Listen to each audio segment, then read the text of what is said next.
दोस्त आज की वीडियो स्पेशली यूपीएससी एस्पिरेंट्स के लिए है। तो आज जो वीडियो के एंड में आपको जो मंत्र मिलेगा, यकीन मानो आप किसी भी स्टेज पर क्यों ना हो, चाहे एक एवरेज स्टूडेंट हो, चाहे टॉपर हो या शुरुआत करना चाहते हो यूपीएससी की तैयारी की, सभी को ये वीडियो सही दिशा जरूर देगा। वीडियो को आखिरी तक देखने के बाद भी अगर आपको लगे कि वीडियो अच्छा नहीं था तो वीडियो को डिसलाइक मार देना, और अगर पसंद आए तो लाइक और सब्सक्राइब ठोक कर ही जाना और 5 दोस्तों को शेयर जरूर करना। यूपीएससी एक ऐसा टेस्ट जिसके लिए मांगना नहीं पड़ता, कोई भी हक कर पाता है वही जो चलता रहता है आखिरी तक। आधे तो डर जाते हैं सिलेबस को देखकर, बाकी जो बचे उसमें से कुछ होते हैं आधी अधूरी नैया पर। चलता रहना है तब तक जहां हार्ड वर्क और स्मार्ट वर्क एक ना हो जाए, तभी हो पाता है यूपीएससी क्लियर।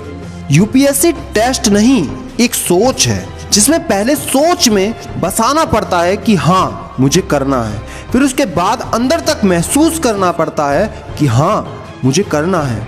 जिद, पागलपन, गुस्सा, किसी भी चीज को किसी पर दिखाना नहीं, उन सब का इस्तेमाल करना है। जहां विश्वास भरोसा किसी दूसरे पर नहीं, सिर्फ खुद पर करना होता है।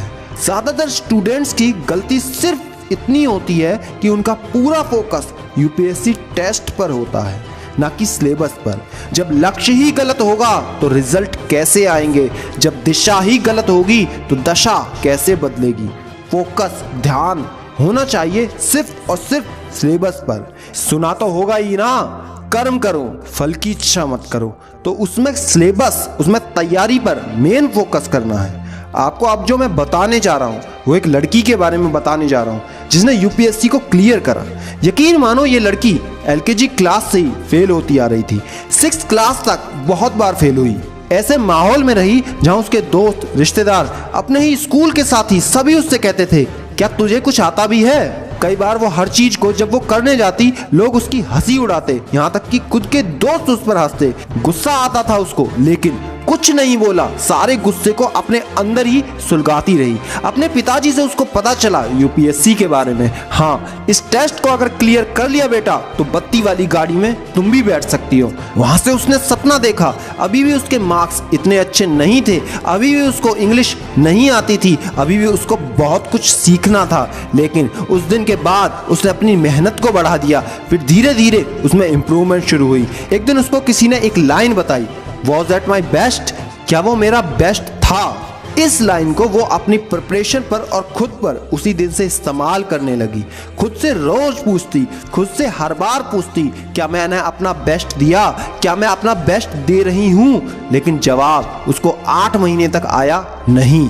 इसी दौरान उसने धीरे धीरे अपने सिलेबस पर और ज़्यादा फोकस किया। शीशे के सामने खड़े होकर खुद से ही बहुत सारे मॉक इंटरव्यूज करे, अपनी सोशल मीडिया लाइफ को कट ऑफ कर दिया और उन सब लोगों से बहुत दूर हो गई जो ये कहते थे तुम नहीं कर सकती। फिर जब कुछ वक्त बीता, एक दिन फिर से उसने वो सवाल खुद से किया कि क्या मैंने अपना बेस्ट दिया? क्या मैं अपना बेस्ट दे रही हूँ? उस दिन जवाब आया हाँ। दोस्त यकीन मानो उस जवाब के बाद उसने जब वो यूपीएससी का टेस्ट दिया वो यूपीएससी क्लियर कर गई। जी हाँ, वही लड़की जो हिंदी मीडियम से पढ़ी थी, जिसको इंग्लिश नहीं आती थी, प्रारंभिक कक्षाओं में इतनी बार फेल हुई थी, इन सब के बावजूद उसके मार्क्स यूपीएससी में नियरली परफेक्ट थे। जी हाँ, मैं बात कर रहा हूँ ex IAS officer Mrs Anupama Chandra ma'am की। दोस्त आज के बाद इतना हक किसी को मत देना कि कोई भी आकर तुम्हें कुछ भी कह जाए। उन सब सालों को आज से एक तरफ कर दो और उनकी बातों को अपनी जलती हुई आग पर पेट्रोल की तरह इस्तेमाल करो। याद रखना मेरी एक बात को कि हर इंसान आपको आगे बढ़ते देखना नहीं चाहता। हर इंसान नहीं चाहता कि वो तुम्हें सैल्यूट करे, वो तुम्हें उन बुलंदियों पर देखे जहां वो कभी जिंदगी में नहीं पहुंच सकता। अगर ज्यादा ही मन हो रहा है किसी से पूछने का तो जाओ अपने माँ बाप के पास, क्योंकि सिर्फ दुनिया में वही है जो तुमसे बिना किसी मतलब के जुड़े हुए हैं। और आज से खुद पर भरोसा करो कि हाँ मैं कर सकता हूँ, कि हाँ मैं कर सकती हूँ, क्योंकि तुम्हें तुमसे बेहतर कोई नहीं जानता। और खुद से रोज एक सवाल पूछो, क्या ये मेरा बेस्ट था? क्या मैंने अपना बेस्ट दिया? जिस दिन जवाब आ जाए हाँ, तो दोस्त लिख कर देता हूँ तुम्हारा भी यूपीएससी क्लियर हो जाएगा। अगर बात समझ आई हो तो नीचे कमेंट में यस लिख कर जाना, और सभी की हेल्प हो सके इसलिए हिंदुस्तान के हर यूपीएससी एस्पिरेंट तक इस वीडियो को शेयर कर दो। लाइक और सब्सक्राइब ठोक कर ही जाना, कोई है या नहीं, मैं हमेशा आपके साथ हूँ। Be happy and